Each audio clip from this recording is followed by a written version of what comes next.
Bonjour à tous et bienvenue sur la chaîne Hélios Guidance. Je vous propose le tirage annuel 2025 pour les Vierges. Alors ce tirage, il est un peu fatigant, hein, c'est-à-dire qu'il va falloir relever les manches, les Vierges. Vous allez voir, c'est une année très active, très concrète, où vous allez mettre des choses en place.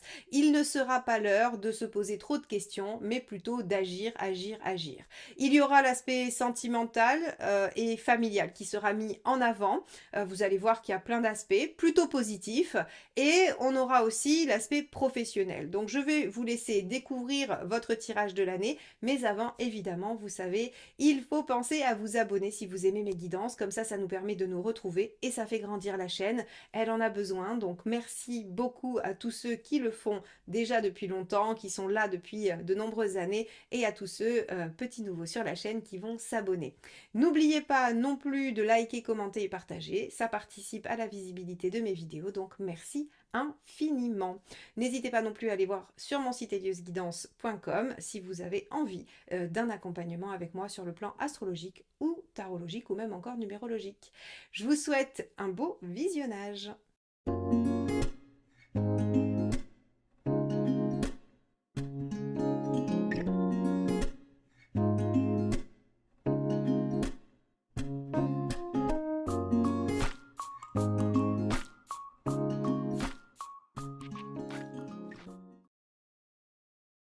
On se retrouve donc avec votre roue astrologique les Vierges pour cette année 2025. On va regarder quels vont être les aspects les plus marquants, les domaines qui vont bouger ou ceux qui vont être peut-être plus passifs. En tout cas, on va aller explorer tout de suite votre maison 1 qui est tout de suite symbolisée ici par l'étoile. Alors l'étoile inversée vient signifier que vous ne croyez pas vraiment en grand-chose à part vos efforts, vos actions, votre propre valeur et ce que vous allez pouvoir mettre en œuvre. Et effectivement, quand on regarde votre roue, on a l'impression, les Vierges, que vous avez décidé de prendre les choses en main cette année et de mettre en œuvre tout un tas de choses et vous ne comptez sur personne d'autre que vous-même, ni sur l'univers, ni sur votre entourage pour vous y aider. Donc, l'étoile inversée, je n'attends aucun résultat à part ceux du fruit de mon travail. Je ne me sens ni aidée ni guidée par l'univers, mais j'ai l'intention d'atteindre mes objectifs. L'étoile inversée reste positive,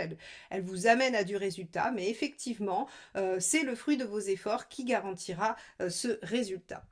Alors, dans la maison 2, ici, on va avoir l'empereur qui nous dit qu'effectivement, concrètement, matériellement, dans vos aspects, on va dire, purement pragmatiques, eh bien, vous êtes en maîtrise, il y a de la stabilité. Alors, j'aurais tendance à faire tout de suite un lien entre la 2, la 4 et la 7. Il se pourrait que certains d'entre vous décident de s'installer ou de pérenniser une situation relationnelle ou familiale. Parce que on a quelque chose qui se stabilise, qui s'ancre et qui se pérennise dans le matériel, le concret. On a une roue inversée qui nous dit qu'on a des choses qui semblent ne pas bouger particulièrement ou en tout cas qui peuvent rester telles quelles. Et avec une maison Dieu inversée, on ne modifie rien dans les relations du quotidien ou le partenaire ou les associés. Donc en fait, si vous voulez, pour moi, il y a quelque chose qui soit continue tel que c'était, voilà, empereur ou inversé, maison Dieu, on modifie rien, on change rien, on garde les habitudes, on garde la structure, hein, vraiment. Si c'est ça le fruit de vos efforts, c'est-à-dire de maintenir une situation, eh bien c'est réussi. Donc cette maison 2, elle nous dit avec l'empereur qu'on a une situation qui est correcte, plutôt positive. Si vous voulez améliorer votre situation financière avec un empereur, c'est possible. Si elle est bonne et que vous voulez la maintenir, ça marche aussi. Par contre, si elle est extrêmement mauvaise, alors si votre situation est extrêmement mauvaise, effectivement, l'empereur, lui, il garantit que les choses ne bougent pas. Donc, on pourrait avoir du mal à l'améliorer. Mais en même temps, avec un empereur, j'ai envie de vous dire que ce serait étonnant que ce soit catastrophique parce que l'empereur est quand même sur des bases solides avec de quoi faire. Hein. Normalement, il n'est pas dans le besoin ou en tout cas, il n'est pas dans une difficulté très majeure ou une situation catastrophique. Donc ici, on a, grâce au fruit de vos efforts, vous arrivez à construire quelque chose matériellement, concrètement de stable ou à le maintenir. La maison 3, qui va nous parler de vos rapports au quotidien avec les gens, hein, autour de vous, les collègues, les patients, les, clients, vos frères et vos sœurs, les gens que vous croisez tous les jours. Avec le jugement, vous pourriez recroiser de vieilles connaissances, vous pourriez, réactualiser, des liens. Alors ça, c'est rigolo, par exemple, ça pourrait être, je vous donne un exemple, hein, ça sera pas le cas de tous les vierges, mais, vous pourriez, par exemple, retravailler avec une ancienne collègue ou un ancien collègue que vous avez déjà vu dans votre carrière. Vous pourriez, je sais pas moi, retrouver, comme parents d'élèves à l'école de vos enfants, quelqu'un avec qui vous étiez vous-même au lycée ou au collège. Vous voyez, on va avoir en fait ce genre de choses-là, on va avoir des relations qui vont se réactualiser. Alors, vous pourriez aussi vous réconcilier avec quelqu'un de votre fratrie, quelqu'un de votre famille, un oncle, une tante, un frère, une sœur. Il y a en tout cas le fait d'aller ressusciter des liens. Vous pourriez renouer avec une clientèle aussi, par exemple, hein, si on élargit, si on n'est pas que sur les relations familiales et affectives. Vous pourriez, par exemple, retrouver une clientèle que vous aviez perdue parce que vous avez soit changé d'activité, de région, et puis vous revenez. Enfin, vous voyez, on peut avoir quelque chose, en tout cas, qui, dans les liens du quotidien, se réactualise par rapport à un passé. Euh, on pourrait aussi se poser sur un point de vue plus, on va dire, plus développemental, hein, au niveau du développement personnel. On pourrait se poser des questions, on pourrait faire un bilan sur notre façon de communiquer, sur notre façon d'être en lien avec les autres. Ça pourrait aussi être une piste de travail. Sur la maison 4, ici, on a la roue de fortune. Alors, avec la roue de fortune, on voit que, donc elle est à l'envers, bien évidemment, pardon.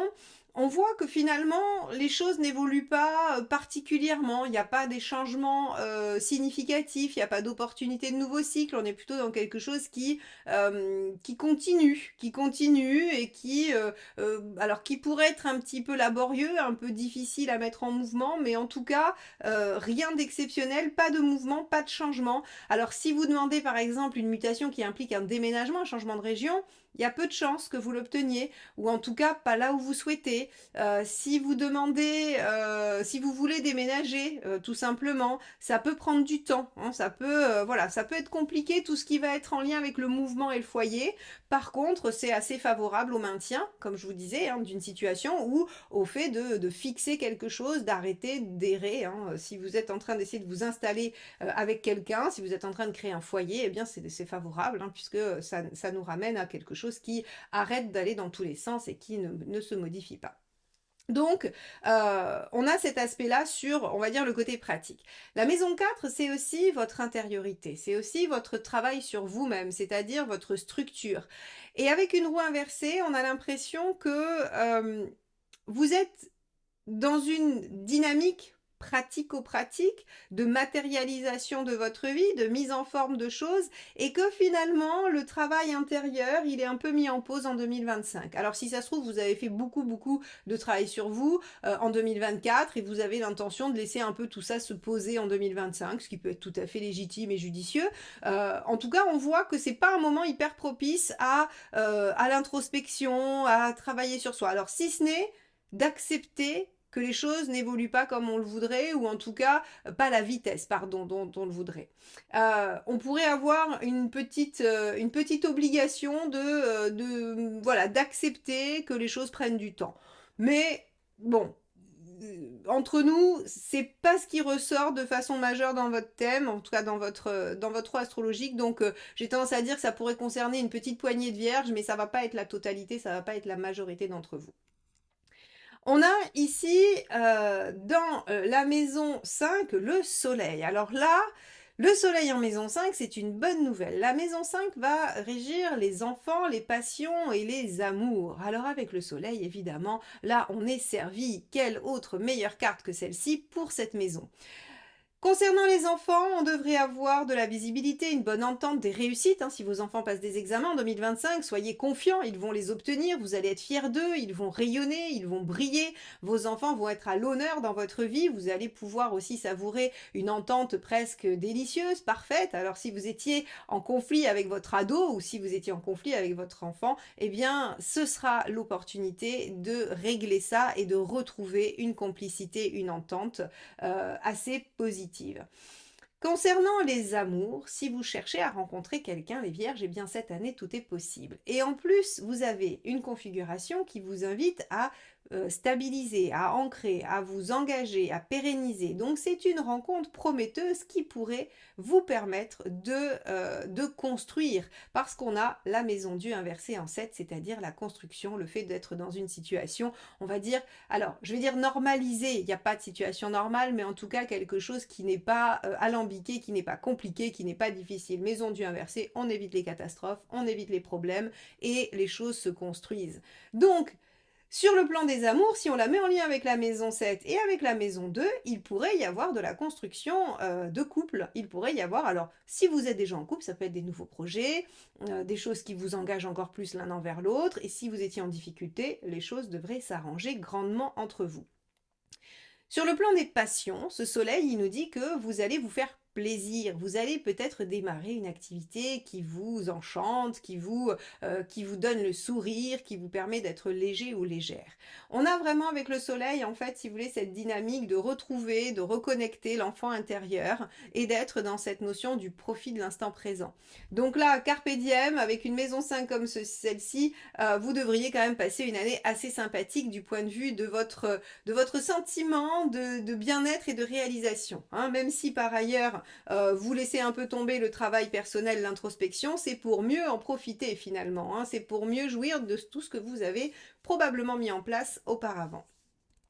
Alors dans la maison 6, on a le diable. Le diable, c'est le fait d'élaborer des stratégies, d'être en pleine possession de ses moyens, de rallier les autres à sa cause. Alors dans la maison 6 qui gère le quotidien et aussi la partie quotidienne du travail, j'ai envie de vous dire que vous avez envie d'élaborer une stratégie. Et pour cause, rappelez-vous, il y a l'étoile inversée qui nous dit que vous ne comptez que sur vous et sur votre malice, sur votre côté débrouillard, sur votre côté un petit peu filou pour y arriver. Alors quand je dis filou, c'est en toute bienveillance, hein, puisque le diable, il n'est pas forcément négatif, il n'est pas forcément manipulateur. Le diable, il sait ce qu'il veut et il sait comment l'obtenir. C'est tout. Mais il n'est pas obligé d'aller dans des moyens peu convenables. Donc ici, sur votre quotidien, j'aurais tendance à dire que vous récupérez la maîtrise. Alors soit sur un plan organisationnel, on a vu que vous posiez des choses avec l'empereur en maison 2, ça veut dire que vous maîtrisez votre quotidien, votre organisation, le temps que vous dédiez à chaque chose, comment vous gérez votre planning journalier, hebdomadaire et mensuel. Vous pouvez récupérer la maîtrise aussi sur la santé, puisque la maison 6 va nous parler aussi des aspects de santé. Donc avec le diable, on pourrait reprendre les rênes sur quelque chose. Donc je ne sais pas, par exemple, si vous avez besoin d'améliorer votre alimentation pour parer à un petit désagrément de santé, eh bien, vous avez la capacité de vous y mettre, vous reprenez le dessus là-dessus et vous essayez de mettre en place une stratégie.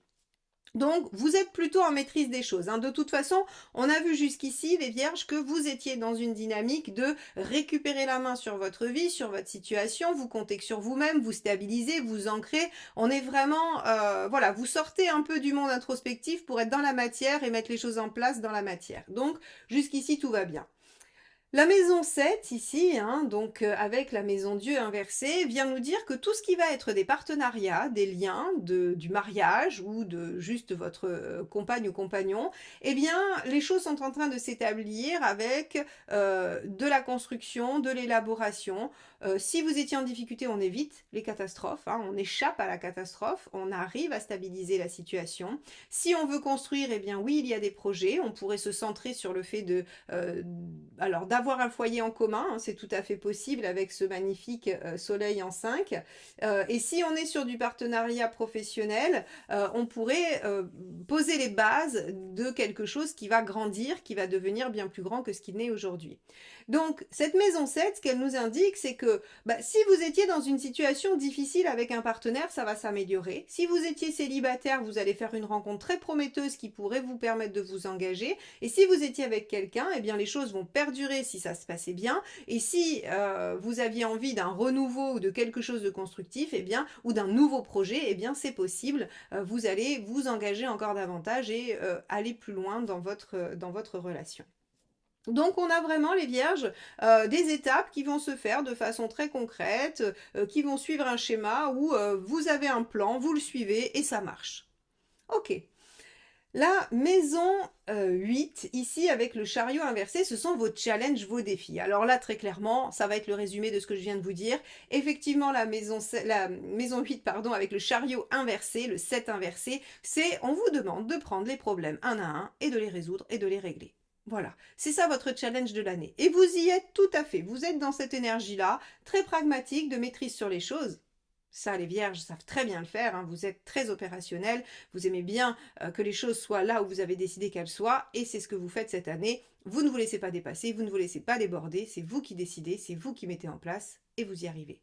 Et donc, c'est exactement ce qu'on vous demande. Donc, effectivement, si vous n'êtes pas dans une dynamique très spirituelle, c'est pas grave, parce qu'aujourd'hui, on vous demande, dans 2025, d'être dans du pratique, dans du pragmatique, et vous le faites à merveille. La maison 9, ici, avec l'amoureux inversé, va nous évoquer justement, en fait, si vous voulez, le fait de prendre conscience qu'il y a un mal-être, qu'il y a quelque chose qui ne va pas, et que ce n'est qu'en agissant que vous arriverez à le régler. C'est qu'en prenant le pouvoir sur les choses et en mettant des actions en place et en obtenant des résultats que vous allez réussir à passer derrière ce mal-être.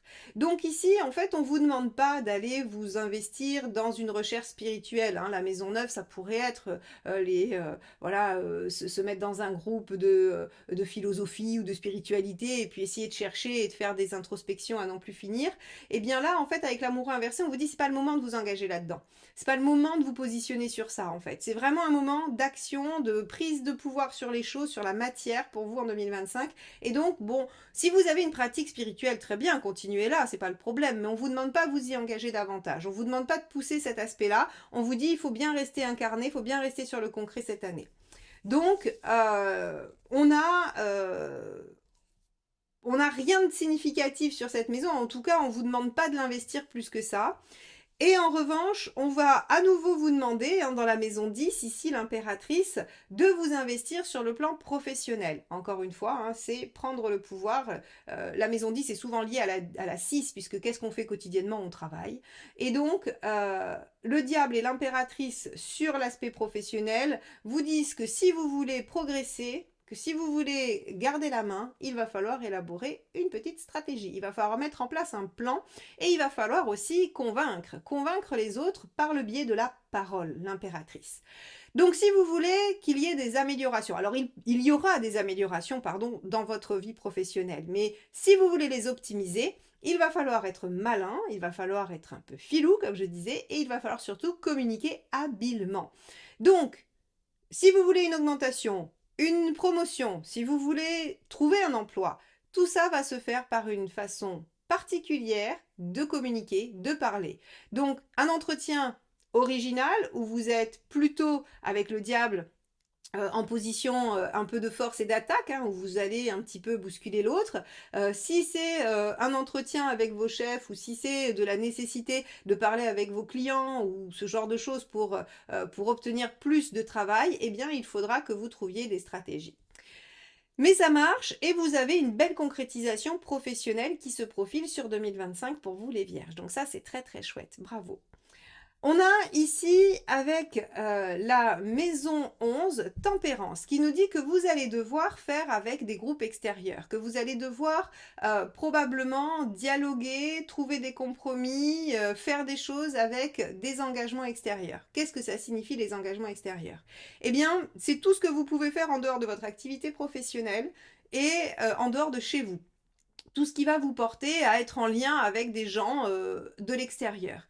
Et la tempérance, on vous dit, bah, il va y avoir des bons moments, il va y avoir, alors peut-être que vous allez être invité à tout un tas de choses qui vont vous amener à rencontrer du monde, rencontrer des gens, dialoguer, discuter, faire des affaires avec, peut-être trouver des compromis par rapport à des choses.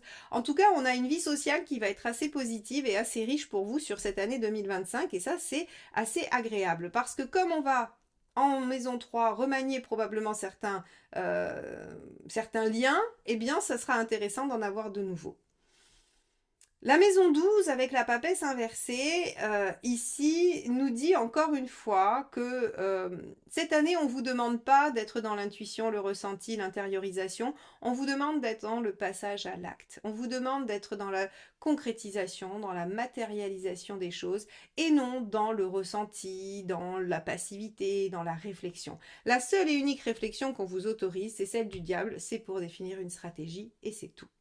Une stratégie qui vous amène à concrétiser des choses bien réelles, bien ancrées et qui se manifeste très concrètement dans votre vie par une amélioration de votre situation, un ancrage de ce que vous avez démarré ou ce que vous aimez, ce que vous aimeriez construire, pardon, et on a vraiment une progression aussi socio-professionnelle. Donc voilà ce que nous dit, mes chères vierges, votre roue astrologique. On va aller voir un petit peu ce que ça peut dire mois par mois et on va commencer par le premier semestre de janvier à juin. Alors, pour ce premier semestre, nous avons l'impératrice comme carte dominante. Alors, l'impératrice, c'est celle que vous aviez dans votre maison 10. Donc, on pourrait supposer que la première partie de l'année va surtout concerner peut-être votre vie extérieure, socio-professionnelle. En tout cas, il y a des projets, il y a des choses qui se mettent en place. Vous êtes en maîtrise. Hein, l'impératrice, elle gère bien, elle communique bien. Elle est vraiment dans la prise de pouvoir sur tous les aspects de sa vie et notamment toute la gestion du quotidien, donc travail, maison, relations. Alors, qu'est-ce qui se passe pour vous en janvier? Alors, vous démarrez l'année un petit peu stressé, mes chères vierges. Vous vous dites, oh là là, mais qu'est-ce qui se passe? Il y a peut-être des choses qui ressurgissent et qui vous inquiètent. Alors, on va aller voir ce qui vous stresse. Hein. Je regardais un petit peu la carte qui suivait, c'est l'as de coupe. Alors, ce qui vous stresse, plusieurs choses. Soit avec l'as de coupe, c'est de la solitude, on se sent seul, on n'arrive pas à démarrer quelque chose en négatif, ou alors c'est justement quelque chose de nouveau qui se présente, mais pour lequel on a un peu d'appréhension, pour lequel on a peur de soit pas y arriver, soit pas pouvoir le développer. Alors, on va regarder et effectivement, moi j'ai l'impression avec la lune en troisième carte que on va être dans quelque chose de très très émotionnel, très affectif. Alors ça pourrait être au mois de janvier la jeunesse de votre roue astrologique. Je vous ai dit, vous êtes dans le pragmatisme, vous vous laissez pas déborder, vous croyez en rien sauf en votre valeur et en vos efforts. On est dans quelque chose de très concret et on aborde ce premier mois de janvier avec de l'inquiétude, du stress, de l'illusion, de l'émotionnel, de l'affectif. Rien de très concret finalement. Donc peut-être que ce mois de janvier, que vous allez vivre un peu difficilement, il faut quand même être honnête, entre le 9 d'épée et la lune, vous allez avoir des émotions un petit peu difficiles, bien qu'il y ait au milieu un as de coupe, hein, c'est-à-dire qu'il y ait quand même du potentiel qui jaillisse au milieu de tout ça, mais il se pourrait que vous n'arriviez pas trop bien à l'identifier, ce potentiel, hein, entre la lune et le 9 d'épée. Donc vous allez subir des énergies un petit peu difficiles, vous allez vous dire oh là là, l'année ne commence pas très bien, ou en tout cas je suis très inquiet ou inquiète à l'idée de tout ce qui pourrait se présenter cette année, et donc on vit un mois de janvier un peu difficile. Ce qui fait que, voilà, on a l'ermite en février. Euh, on va probablement passer de je suis très très inquiète ou stressée ou il y a des situations qui me posent problème à je vais prendre du temps pour y réfléchir, pour me poser, pour me recentrer sur moi, pour essayer peut-être de mieux comprendre. Donc on voit tout de suite que en fait l'ermite il va se dire ok, ça va pas comme ça. Ça démarre pas bien, c'est pas ce que je voulais. Donc qu'est-ce qui se passe entre l'ermite et le 21? Ben, il y a une communication entre les deux. L'ermite, il dit, ok, qu'est-ce qu'on veut? Ben, on veut le 21. On veut de l'épanouissement, on veut que ça aille bien, on veut que les choses se concrétisent, on veut aboutir. Ah, d'accord, alors comment on fait? Eh bien, en fait, votre ermite, il va en arriver à la conclusion qu'il faut faire le cavalier de bâton. Il faut agir avec persévérance et continuité, et qu'il faut faire les choses bâton, être dans l'action, et ne pas être dans la réflexion.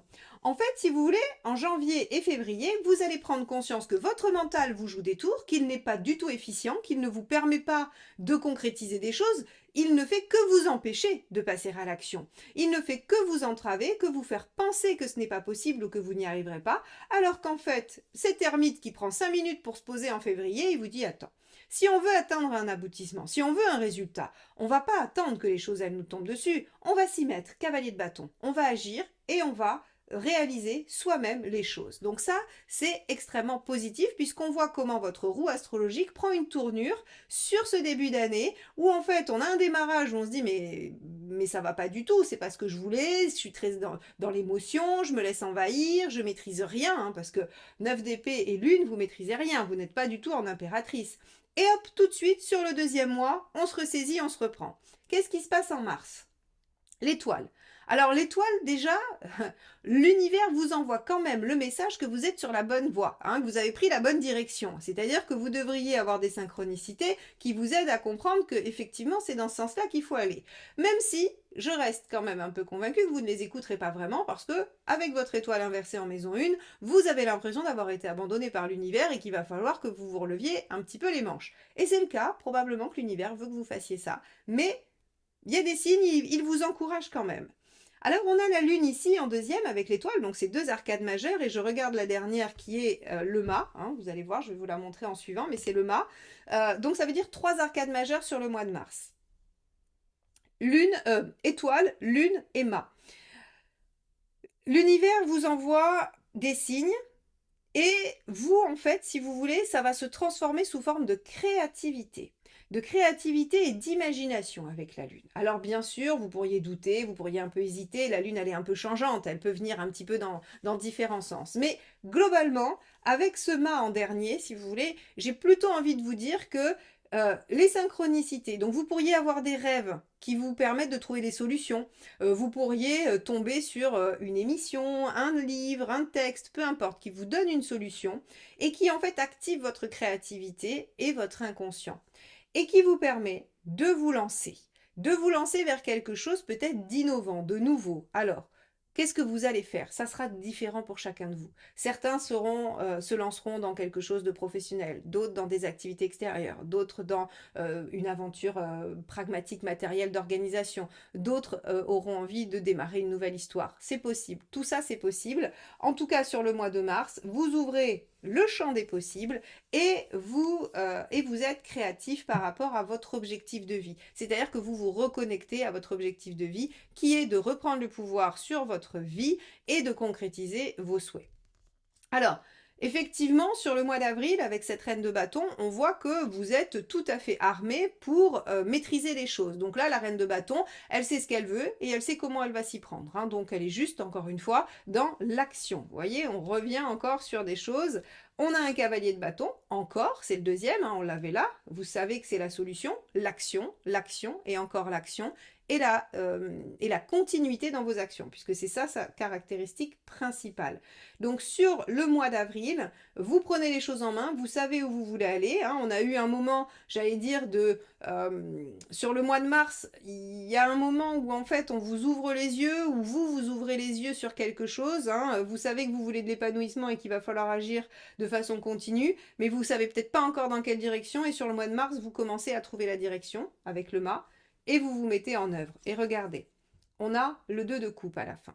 Donc, si ceux qui étaient célibataires et qui disaient c'est quand la rencontre Marion dans l'année, eh bien ça peut être au mois d'avril. Ça peut être au mois d'avril parce que finalement les efforts et l'exigence de ce que vous souhaitez mettre en œuvre et les actions que vous posez amènent à un équilibre intérieur, si c'est ce que vous cherchez, ou à une rencontre, ou à une meilleure communication, ou à quelque chose de plus fluide en lien avec l'émotionnel et l'affect.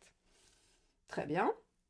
Mais on a Tempérance qui nous dit, c'est encore un arcade majeur, hein, Tempérance qui nous dit que sur le mois de mai, on devrait être un peu à l'équilibre, on devrait se sentir pas trop mal, et pour cause, regardez, on a le 3 de coupe, ah waouh, le 3 de coupe est derrière, je vais vous la montrer, parce que quand même, on ne peut pas la dissocier, l'arcane 6. Donc, ici, sur ce joli mois de mai, mes chères vierges, vous allez être très très bien. Il y a des bons moments agréables. Il peut y avoir une rencontre dans des groupes. Rappelez-vous, Tempérance, c'était la carte de votre maison 11, si je me souviens bien, donc de toute l'implication dans l'extérieur. Et le 3 de coupe avec l'arcane 6, ça peut être une rencontre ou un renouveau ou quelque chose qui fait que vous prenez beaucoup de plaisir avec les gens que vous aimez. C'est un moment très propice en tout cas au lien, au plaisir, à la joie, au partage. Avec un 2 de coupe juste avant, moi j'ai envie de dire que il se pourrait que toute fin avril vous rencontriez quelqu'un et que la relation se déploie de façon agréable et harmonieuse sur le mois de mai. Si on n'est pas du tout sur un aspect sentimental, alors c'est difficile parce qu'on a l'arcane 6 et 3 de coupe, et Tempérance est une carte de relation, donc c'est quand même difficile de se dire qu'il pourrait y avoir d'autres choses, ou en tout cas que le tarot veut accentuer sur autre chose, mais Par exemple, ça pourrait être un moment agréable au travail où vous êtes en bonne entente avec les collègues, où il y a peut-être, alors le mois de mai, je sais pas, il y a plein de ponts, mais est-ce qu'il y a aussi peut-être des pots de départ ou des repas d'équipe ou des choses comme ça? Il pourrait y avoir en tout cas des moments conviviaux, agréables, et vous pourriez en tout cas prendre beaucoup de plaisir à être en lien avec les autres, si ce n'est pas une question de couple. Le mois de juin. Alors, le mois de juin, on se dit, tiens, alors, fort de tout ça, ok, je sais ce que je veux, je sais quel est mon aboutissement, mais comment je fais, en fait, pour définir le plan? Parce que le 3 de bâton, c'est la projection dans l'avenir. Tiens, définir le plan, ça nous rappelle le diable qu'on avait à mettre en œuvre quotidiennement, hein, pour trouver la bonne stratégie. Donc, en juin, vous vous dites, ok, comment je fais? Et par quoi je commence, magicien? Par quoi je démarre? Maintenant que j'ai réglé ou que j'ai des satisfactions relationnelles, affectives, en tout cas sociales, qu'est-ce que je fais? Alors, on avait aussi, je vais aller au bout, hein, 7 de denier, vous récoltez donc vos fruits, les fruits de vos efforts. On avait le fait de pouvoir installer, pérenniser, concrétiser, construire dans un lien, dans une relation. Il se pourrait que ce soit sur cette période, hein, c'est-à-dire sur le printemps, à peu près fin mars, fin juin, que les choses vont se jouer pour la construction relationnelle affective. Parce que avec un 3 de bâton, on commence à se projeter dans l'avenir avec quelqu'un, hein, ou dans une situation, et le magicien, on pose des actions qui vont nous permettre d'aller vers le 7 de denier, c'est-à-dire vers le déploiement du potentiel que l'on a entre les mains.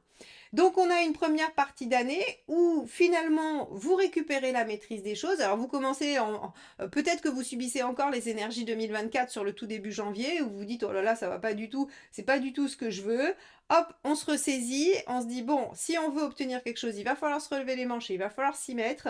On a encore une période où des synchronicités, des rêves, des choses qui nous font préciser ce que l'on veut mettre en œuvre et on s'affirme et il y a quand même un très très bel, voilà, un très bel embellissement, j'allais dire, de vos relations sur cette fin de premier semestre. On va regarder ce qui se passe sur le second. Alors pour ce second semestre, on a ici l'ermite, hein, donc c'est l'équivalent sur ce tarot, il a renommé absolument la totalité des arcanes majeures, hein, c'est l'éphémère de Arthur Wong, il est magnifique mais seulement ça demande un petit exercice de traduction. Donc Seeker c'est l'équivalent de l'ermite. Alors l'ermite, ben, il va prendre le temps de réfléchir, mais l'ermite surtout, il se sert de son expérience pour avancer dans la vie. Il se dit, chat et chaud d'écrin l'eau, je ne me ferai plus avoir, j'ai de l'expérience, je vais m'en servir pour soit bannir des comportements ou des actions qui ne fonctionnent pas, soit pour potentialiser et réitérer des choses qui ont fonctionné. Alors on va regarder tout de suite ce qui se passe en juillet. On a du 4 de coupe. Alors, 4 de coupe, il pourrait y avoir un petit peu d'insatisfaction. Je regarde la suite, ok.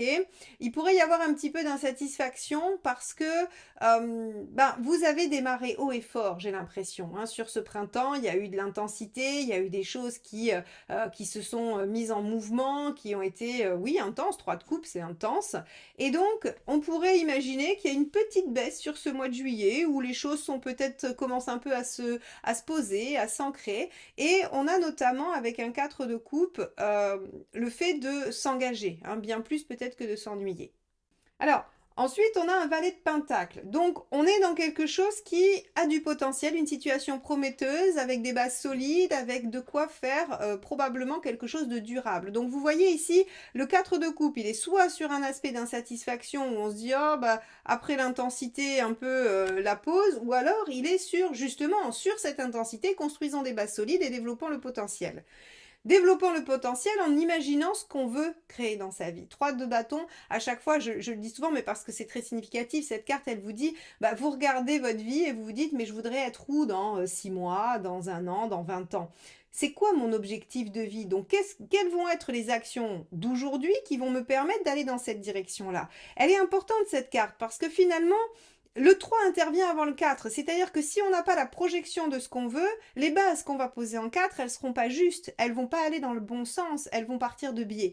Donc ici, on voit que il est temps pour vous de déployer un potentiel, peut-être de ne pas refaire les erreurs du passé ou de se servir de votre expérience pour vous projeter dans un avenir qui vous permettra de concrétiser des choses qui vont dans ce sens-là. Et là encore, peut-être qu'on est sur le plan relationnel affectif, mais on peut aussi être sur la sphère socio-professionnelle ou des loisirs. Alors, sur le mois d'août, on a un 6 de bâton. 6 de bâton, c'est bien, ça nous dit que malgré les difficultés ou ce qu'on pourrait rencontrer, eh bien, vous décidez de vous battre pour ce en quoi vous croyez, ou en tout cas pour votre projet, et vous dépassez les obstacles. Vous les dépassez de plusieurs manières. En saisissant des opportunités, en allant de l'avant, en étant dynamique, en ne vous laissant pas dépasser par les choses et par les événements. Donc ça, c'est très très bien. On a un esprit combatif sur le mois d'août qui nous dit, mais moi, je veux que les choses, elles marchent. Donc vous voyez, hein, cette prise de pouvoir sur les choses, sur les événements, sur la matière, tout ce que je vous expliquais, eh bien ici, sur le mois d'août, c'est très concret. Et regardez, 8 de coupe, vous abandonnez derrière vous des choses qui ne vous servent plus. D'où cet ermite ici, hein, qui regarde le passé en disant, on va pas refaire les mêmes erreurs, les mêmes boulettes, hein. Ça va, on a compris la leçon. Alors, qu'est-ce que ça permet? Intéressant, regardez. Sur le mois de septembre, on va avoir un cavalier de coupe. Cavalier de coupe, lui, il se dirige selon son cœur. Il suit son cœur, il suit ses envies, il suit son enthousiasme, il suit ses passions. Donc là encore, hein, que ce soit du relationnel ou que ce soit pour vous, votre propre déploiement, vous êtes dans une dynamique où c'est vous le maître à bord, c'est vous qui décidez et c'est votre propre cœur qui guide les choses. Alors, avec un cavalier de coupe, vous pourriez avoir une demande en mariage, vous pourriez avoir une déclaration d'amour, ou vous pourriez avoir envie de dire aux gens que vous aimez, que vous les aimez. Mais on a aussi cette notion avec le cavalier de continuité, de progression, d'avancement. Donc à la fois, il y a de la bonne communication au niveau affectif, au niveau de ce que vous aimez, il y a des choses qui progressent, qui avancent, et on pourrait aussi avoir envie de déployer des choses. Bon, très bien, donc ce mois de septembre, il est positif. Qu'est-ce qu'il y a d'autre à côté? 5 de coupe, tiens, c'est la copine du 8. Moi, j'aime bien les avoir ensemble parce qu'en fait, là, on est vraiment en train de se poser la question de ce qu'il faut lâcher.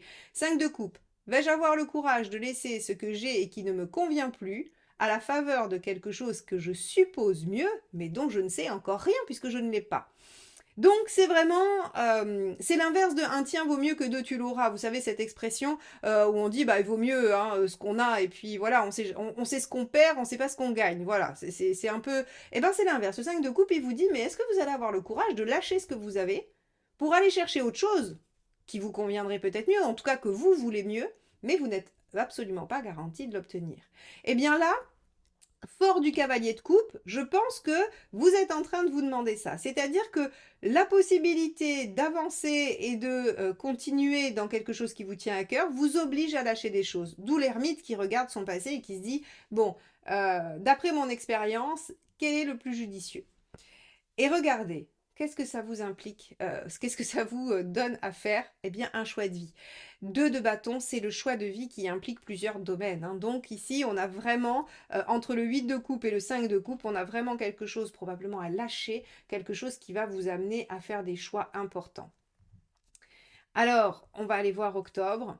Octobre, on a un 4 de bâton, on célèbre, encore une fois. Ça fait beaucoup de 4, hein. Vous êtes en train de poser des bases solides de quelque chose, et c'est exactement ce qu'on a vu dans la roue, donc c'est très bien. Vous êtes en train de poser des bases solides d'une situation qui va s'ancrer, s'entériner. On a de l'engagement, 4 de bâton, on peut avoir du mariage, du pax, de la célébration. On peut avoir aussi les bases d'un contrat avec quelqu'un. On peut aussi être dans le fait de savourer ce qui est obtenu jusque-là, hein, c'est-à-dire que bah, si vous avez réussi à lâcher des choses et que vous êtes sur un bon début d'autre chose, bah, vous pouvez juste aussi être dans le fait de savourer ça et d'en être content.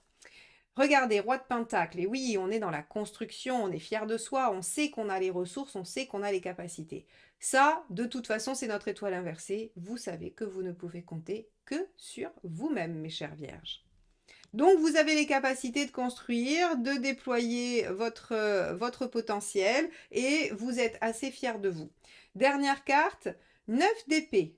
Ah, 9 d'épée, on pourrait parfois en douter et avoir quelques inquiétudes. Alors, Ici, c'est assez intéressant parce que ça vient nous montrer que tout n'est pas toujours lisse et unique, hein. Alors là, en plus, c'est pareil, je tire 3 cartes pour un mois sur une guidance générale, donc ça fait peu d'aspects, hein. C'est-à-dire que voilà, on va dire que c'est la tendance dominante, mais peut-être qu'il se passera d'autres choses pour vous sur ces périodes-là, et probablement d'ailleurs.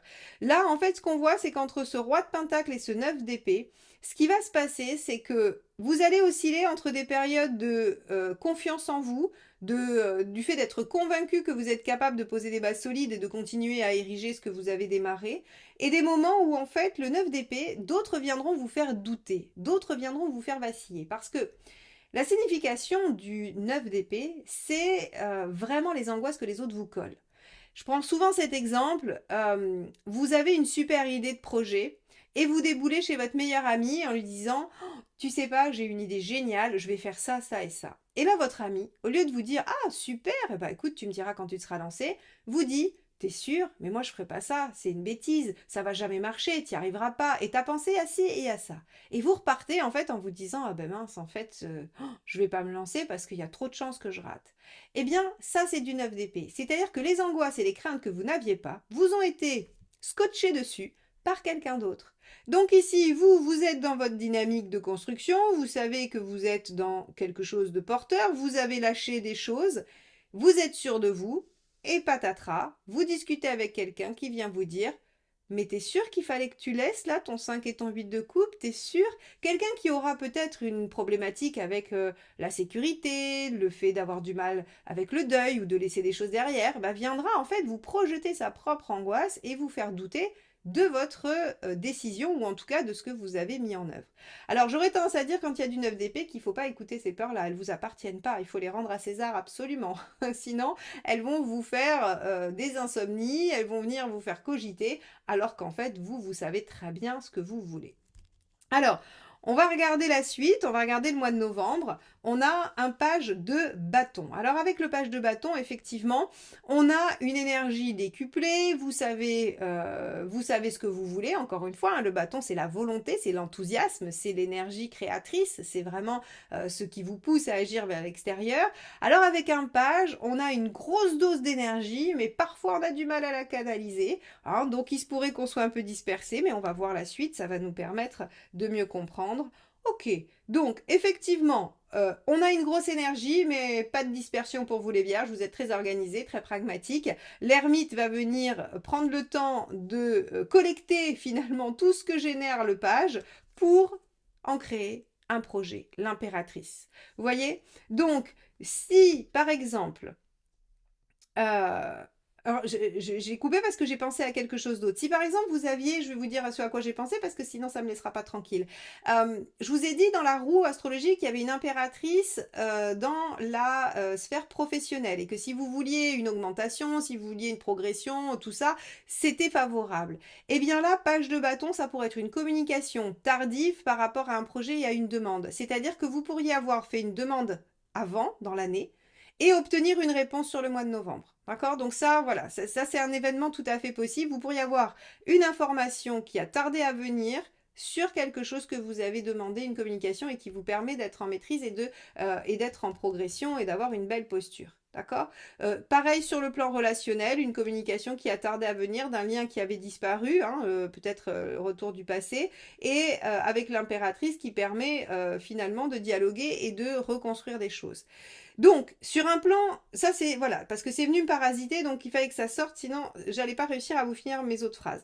Donc, ici, on a sur un plan plus général, pour vraiment voir pour tous les vierges ce que ça pourrait vous apporter. Le page, je vous ai dit, c'est la dynamique, l'ermite, c'est la réflexion et l'impératrice, elle organise. Donc, en fait, vous allez avoir une énergie débordante qui va demander à être canalisée, triée et élaborée afin de pouvoir être mise en place concrètement sur le mois de novembre. Donc, tout ce que vous avez fait jusque-là, hein, et qui a petit à petit fait son petit bonhomme de chemin, qui était plein de potentiel, valet de pentacle ici, valet de bâton ici, donc à plein d'étapes de l'année, vous avez eu des possibilités de mettre des choses en place, voilà, c'est plutôt positif. Eh bien, tout ça, ça va probablement prendre forme sur ce mois de novembre. Et je ne croyais pas si bien dire, hein, j'ai pas vu les cartes avant, mais là je les découvre puisque je les ai dans la main. 8 de pentacle, vous allez faire des efforts, des sacrifices, vous allez mettre en place très concrètement, encore une fois, le pentacle, hein, très concrètement des choses qui vous amènent à quoi? Diable, concrétiser, avoir le pouvoir, matérialiser, obtenir vos objectifs. Vous obtenez ce que vous voulez avec le diable. Donc sur le mois de décembre, c'est magnifique. Et tempérance, vous êtes à l'équilibre, vous vous sentez bien, vous êtes à nouveau dans quelque chose qui fonctionne pour vous. Donc les vierges, alors c'est rigolo parce que des fois c'est à cheval sur les années, là c'est vraiment circonscrit dans l'année, c'est-à-dire que on va avoir un début d'année où ça part un peu mal, on se dit oulala, il faut récupérer la maîtrise de tout ça, il faut revenir sur du pragmatique, et on voit comment l'année se jalonne de petits événements et de petites avancées. Et en cette fin d'année, on a comme si on prenait tout ce qui s'est passé dans l'année, hein, le page de bâton, tout ce vers quoi on est allé de façon un peu dispersée, hop, on le rassemble, l'ermite il dit attends, je prends tout ça, j'y réfléchis 2 minutes, et l'impératrice elle dit ok, je fais un plan, je prends les choses en main et on s'y met concrètement. Ce qui fait que bah oui, vous vous y mettez concrètement, 8 de pentacle, ce qui vous permet d'obtenir la maîtrise de la situation, la concrétisation de ce que vous voulez, et avec la tempérance, un retour à l'équilibre dès la fin de cette année 2025. Donc, les vierges, vous allez avoir une année sportive, musclée, mais en même temps très productive et très concrète, c'est-à-dire que vous allez voir le résultat de vos actions. Il n'est pas là l'heure trop de se poser des questions et de se prendre la tête avec une introspection spirituelle, mais plutôt de changer concrètement les choses dans votre vie quand elles ne vous plaisent pas, d'avoir l'occasion de redémarrer certaines choses, de concrétiser, d'ancrer, de construire. Voilà pour vous, mes chères vierges. J'espère que cette guidance vous aura plu, qu'elle vous aura permis d'anticiper un petit peu cette année 2025 et de vous y préparer. Moi, je vous remercie de m'avoir écouté jusque-là. N'oubliez toujours pas de vous abonner, de liker, de commenter, de partager. Merci, merci, merci. Et je vous dis à très vite pour de nouvelles guidances. Bye bye.